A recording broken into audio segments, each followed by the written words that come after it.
तो महाकुंभ की तैयारियों की हर तस्वीर आप देख पा रहे हैं। महाकुंभ 13 जनवरी से शुरू होने जा रहा है और विभिन्न अखाड़ों की भव्य पेशवाई भी शुरू हो चुकी है।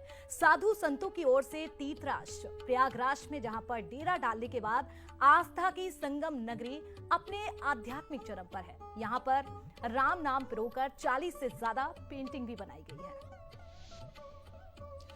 सकल ब्रह्मांड में निहित रमा हुआ शब्द राम, राम नाम जपना और जिस तरह से राम की भक्ति में लीन जब भक्त सिर्फ अपने प्रभु को याद करता है तो मानो एक ईश्वरीय शक्ति का प्रवाह उसके शरीर में होता है और वो उसको इतना निपुण बना देते हैं कि वो कुछ ऐसा कर जाता है कि संत समाज भी कहता है कि असली संत तो आप हैं। हमारे साथ मौजूद हैं सबसे पहले इस कला में निपुण और जिन्हें संत समाज कह रहे हैं कि आप असली में संत हैं।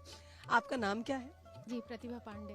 प्रतिभा जी, सबसे पहले बहुत सुंदर हमें लग रहा है ये जो भी कला का आप कहेंगे कि इस कला को आपने जिस तरह से विस्तार दिया है कि राम नाम लोग जपते हैं, लेकिन आपने राम नाम को पिरो के राम की कथा को सुनाया है। कहाँ से आपको प्रेरणा मिली कि कोविड काल में आप राम नाम लिखकर इस तरह से रामचरितमानस लिखें? देखिए, कोविड काल में सभी लोग परेशान थे और सबको रास्ता नहीं मिल रहा था कि जीवन आगे कैसे, किसका जीवन कब कहाँ समाप्त हो जाएगा, किसी को वो नहीं था। सभी लोग परेशान थे। तो अब सभी एकांत में, फिर हमें कहीं जाना नहीं था, तो फिर उस समय ये हुआ कि क्या किया जाए। तो सोशल मीडिया पर और कुछ एक रामनामी ट्राइब है, मैं हिस्ट्री की स्टूडेंट रही हूँ, तो वो ट्राइब के बारे में मैंने देखा कि वो पूरा शरीर पर अपने गोदना से राम लिखवाते हैं। फिर मैंने अपना सब काम छोड़ के यही करना शुरू। कहते हैं जब प्रभु का नाम हम लेते हैं तभी एक आध्यात्मिक एक ऊर्जा का प्रभाव होता है जो आपको कनेक्ट करता है ना। अगर हम आसान शब्दों में कहें, जब आपने ये शुरू किया होगा तो एक आध्यात्मिक अनुभव आपको भी हुआ होगा। मुझे तो ऐसा महसूस, कई ऐसे इंसिडेंट भी हुए कि मुझे लगता है कि वास्तव में राम इस समय हमारे पास किसी न किसी तरह से हमारे अंदर मौजूद हैं। मैं मानस लिख रही थी, वो मैं एक छोटा सा इंसिडेंट जरूर बताऊंगी कि अपने कमरे में, मेरा घर पूरा बंद था और मैं मानस लिख रही थी और मैं उत्तरकांड में रावण वध लिख करके और जैसे उठी हूँ मेरे कमरे में एक बंदर बैठा हुआ था और वो मतलब ऐसा लगा कि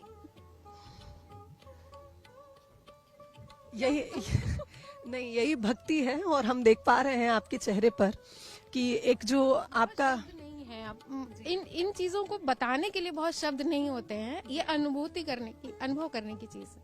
आपको जिस तरह से एक अनोखा ही हमने देखा है भक्ति का ये स्वरूप, मैं कहूंगी कि राम नाम को पिरोकर अपनी भक्ति को इस प्रकार से विस्तृत करना, क्या कहेंगे? और देखिए, इसीलिए कहा गया है मद भक्ता यत्र गायंती तत्र तिष्ठामि नारद।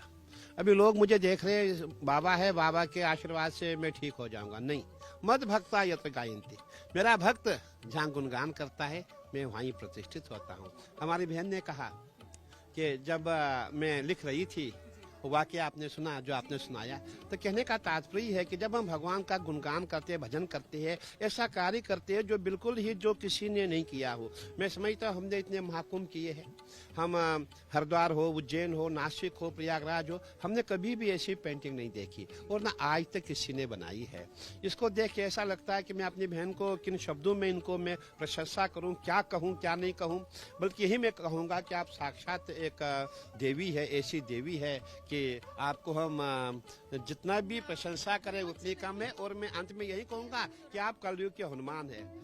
मिलाकर ये कहा जाए कि आपने सुना कि किस तरह से महाराज जी का भी कहना है कि साक्षात हनुमान हैं आप इस धरती पर, और जिस तरह की राम भक्ति आपने यहाँ प्रस्तुत की है और पेंटिंग्स तो आपने कई प्रकार की देखी होंगी, लेकिन भक्ति रस में डूबी इस राम नाम को पिरोई हुई पेंटिंग को जब आप देखेंगे तो आपकी भी आंखें दंग रह जाएंगी। और सबसे खास बात यह है कि प्रतिभा जी ने इसे बिना किसी स्पेक्ट्स के माध्यम से, यानी अपनी ऐसे ही नंगी आंखें जो कही जाती उनसे इस पूरी रचना को किया है, पूरा किया है और ऐसी 40 पेंटिंग उन्होंने बनाई है।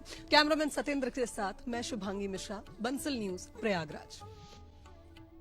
प्रयागराज में महाकुंभ शुरू होने में करीब एक सप्ताह का समय बचा हुआ है। लाखों श्रद्धालुओं की सुरक्षा के लिए पुलिस और अर्धसैनिक बल ने यहां पर चाक चौबंद व्यवस्था भी कर ली है। महाकुंभ में आने और जाने वाले रास्ते पर भी चेकिंग की जा रही है। साथ ही पुलिस के साथ अर्धसैनिक बल ने यहां सुरक्षा का मोर्चा संभाल लिया है।